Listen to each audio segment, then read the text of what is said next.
Look at here. There's something off in Muslim land. Area of the Muslims. They got a stone here sitting upon another stone with a cross in it. And over here, another cross etched in it. As you can tell, the writing there. Kind of self-explains itself. Now, the labrum. The Chi-Rho. It says, on the evening of October 27th, 312, that's AD, after the death of Christ, at the Battle of Milvian Bridge, Emperor Constantine had a vision of a cross in the sky, which led him to fight under the protection of the Christian God. And then later on, he promoted this type of the cross. He promoted this cross for his troops as a sign of protection. That was for him and his army.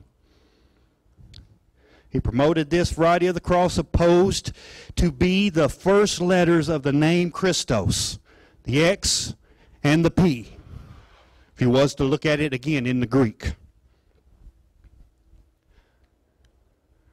Constantine said this has pagan origins from Constantine. Found it inscribed on rocks from the year 2500 BC, the same labrum, being a combination of two sum symbols.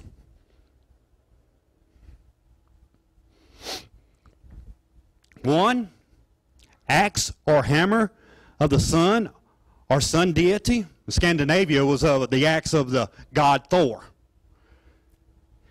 And two, the cross or the X as the symbol of the sun. Both have a sensual or fertility meaning as well. So this thing has generative powers in the realm of phallicism and sex worship? Yes. There we are again. Another one of the labrum. This sign was the imperial sign. This was a sign that Constantine heralded across all his kingdom. That was used in succeeding in uniting both divisions of his troops, pagan and Christians, in a common worship. So it started with his army first and then spread out.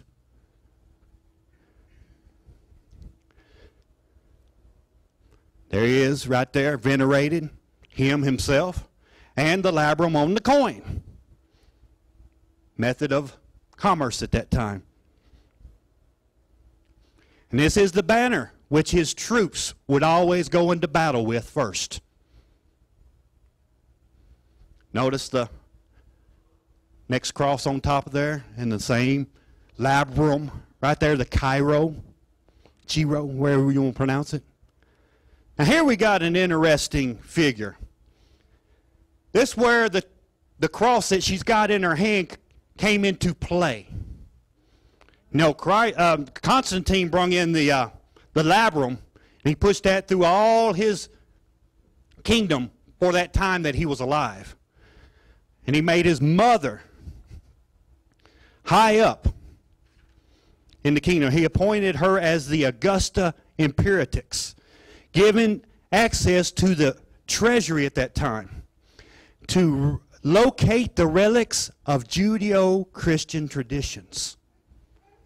This is Helena.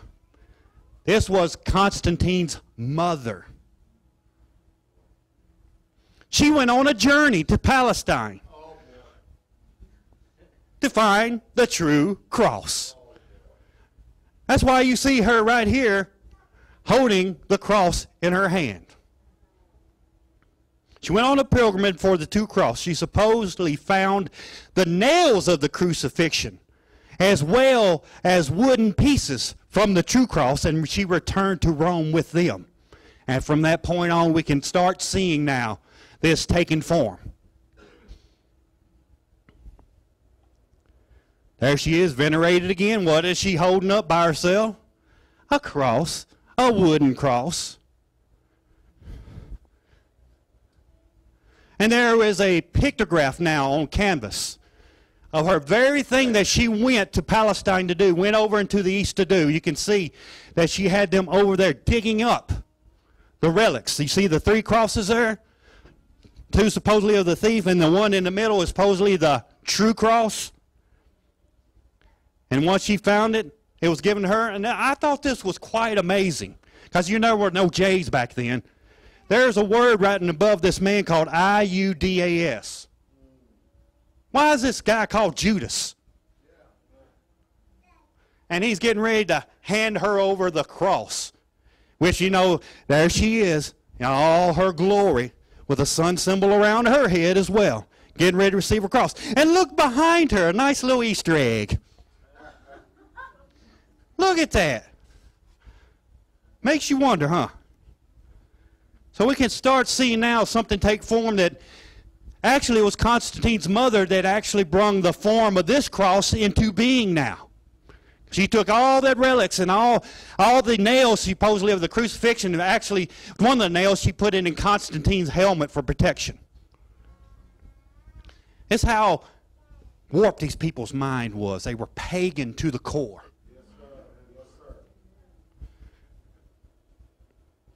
Here we are again. Drawings, the king of Assyria there. Heathen crosses of Egypt, Greece, Egypt.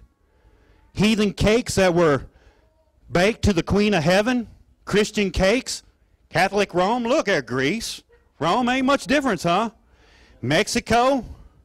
Heathen Mexico, as we saw in that shrine. Here we got a form of Diana of the Ephesians with a star. 6-pointed star right beside her. A moon. And look, a cross on her head. And here's another type of cross that was venerated in London. So we start to get the picture now that this ain't strictly Christian, as they say, but it is heathen to the core and pagan to the core. Here we are, Astarte, where we got Easter from. A depiction of her with a, cross in her hand. Later on in Catholicism, St. Margaret. Same thing, huh? Except she just holds it a different way now, so it's new.